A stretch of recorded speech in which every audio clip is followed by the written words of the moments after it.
আমার স্বামী আজ প্রবাস থেকে আসতেছে। সবার কি আনন্দ, সবাই কি খুশি, শুধু একমাত্র খুশি হতে পারিনি আমি। কারণ আমার স্বামীর সাথে দীর্ঘ 3 বছর আমার সাথে কোনো কথা নেই, কোনো যোগাযোগ নেই। সে আমার চেহারাটা পর্যন্ত এই 3 বছরে দেখতে চায়নি। আমার একমাত্র ননদিনী এবং আমার শাশুড়ি আমার সম্পর্কটা নষ্ট করেছে। হয়তো আমার স্বামীর সাথে এটা আমার এই প্রথম দেখা এবং শেষ দেখা হবে এই 3 বছরে। তার আগে তার সাথে আমার সাথে স্বাভাবিক সম্পর্ক ছিল। আমার ফুটফুটে একটা সন্তানও আছে, তার বয়স এখন 7 বছর। আমার স্বামী বহুবার বলেছে আমাকে এই বাড়ি থেকে চলে যেতে, কিন্তু আমি বলেছিলাম যতদিন পর্যন্ত আপনি দেশে না আসবেন ততদিন পর্যন্ত আমি এই বাড়ি ছেড়ে যাব না। আমি বলেছিলাম কি অন্যায় ছিল আমার সেটা আপনি স্পষ্ট করে আমাকে সামনে এসে বলবেন, তারপর আমি বাড়ি ছেড়ে যাব। কিন্তু আমার শাশুড়ি শুধুমাত্র কাজকর্ম সংসারের ঝামেলা না, আমার চরিত্র পর্যন্ত দাগ দিয়েছে। সেজন্য আমার স্বামী কোনোভাবেই আমার সাথে যোগাযোগ করতে চায় না, আমার চেহারাও দেখতে চায় না। এই 3 বছরে সে শুধুমাত্র আমার সন্তানের দায়িত্ব পালন করেছে, আর আমি তার সংসারে কাজের বিনিময়ে ভাত খেয়েছি।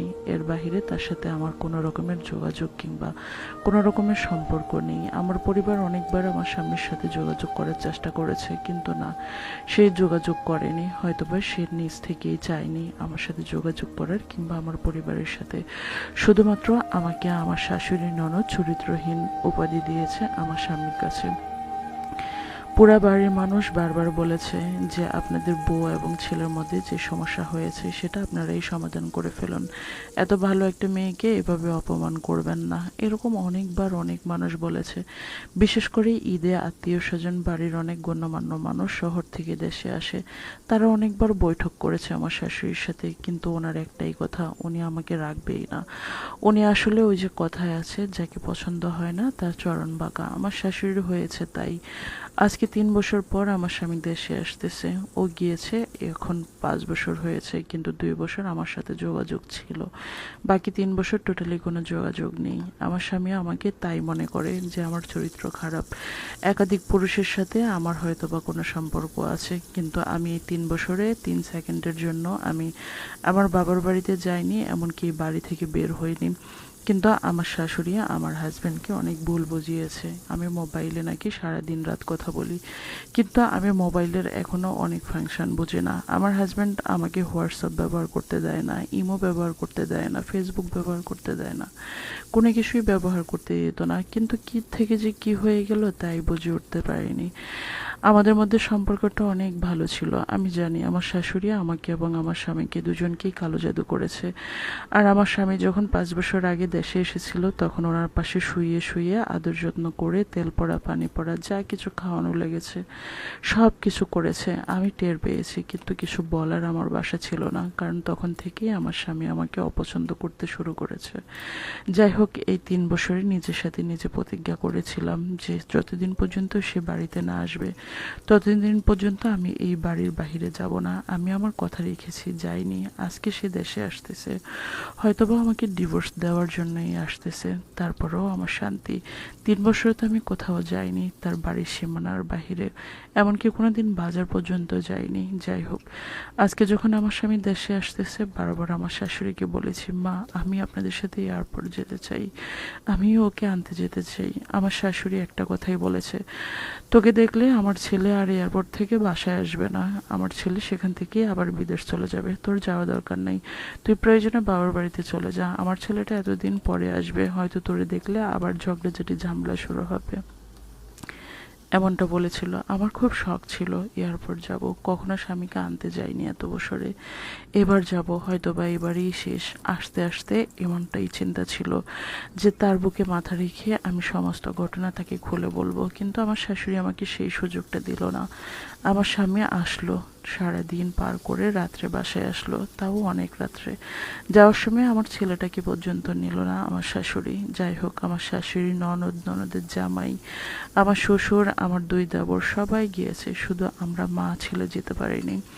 তাতে আমার আফসোস নেই, আমার স্বামী ঠিকই এসেছে। সেই রাত্রে আর আমার রুমে আসেনি, সারা রাত তার মায়ের সাথে কাটিয়েছে, তার মায়ের সাথে এই কথা বলেছে। সকালে উঠে আমার ছেলের খোঁজ করেছে, আমার ছেলেটাকেও একটাবার দেখতে আসেনি।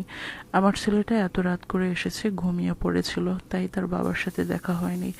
সকালে উঠে আমার স্বামী আমার ছেলেকে খুঁজেছিল, আমার ছেলের সাথে সে কথা বলেছিল, কিছু চকলেট এনেছিল সেটা দিয়েছে, একটা দুইটা খেলনা এনেছে তাও দিয়েছে। আমি গিয়ে ওনাকে সালাম দিয়েছি, খোঁজ খবর জিজ্ঞেস করেছি, আমার কথার উত্তরে কোনো কথা বলেনি।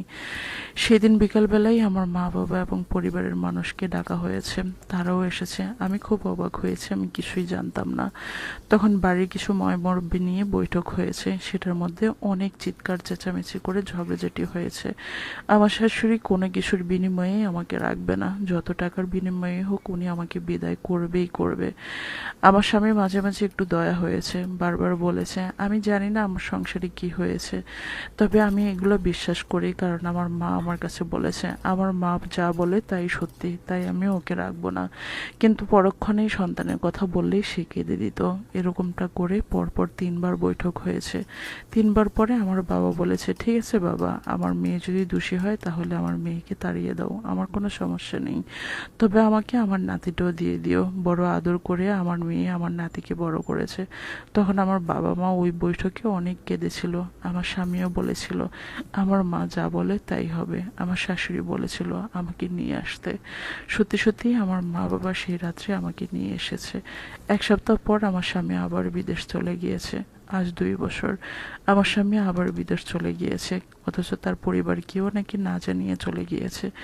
আমার ছেলের জন্য সামান্য কিছু খরচ আমার বাবার বাড়িতে পাঠায়, কিন্তু আমার সাথে কোনো যোগাযোগ এখনো হয়নি। মাঝে মাঝে আমার ছেলের সাথে কথা বলে, আমি জানি না কি হবে, তবে আমার ছেলেকে নাকি বলেছে সে আবার 6 মাস পর দেশে আসবে, মানে 2 বছর 6 মাস পর দেশে আসার কথা বলেছে। হয়তো আমার সাথে সম্পর্ক আবার নতুন করে হবে, না হয় হয়তো শেষ হয়ে যাবে। আর আমি বা আশায় থাকি কিভাবে? সে যদি আমাকে রাখতোই তাহলে হয়তো আমার সাথে যোগাযোগ করতো, কিন্তু সে আমার সাথে যোগাযোগও করছে না। আমি জানি না আমার কি হবে, আমার জন্য দোয়া করবেন। আমার সন্তানটা দেখতে দেখতে কত বড় হয়ে গিয়েছে।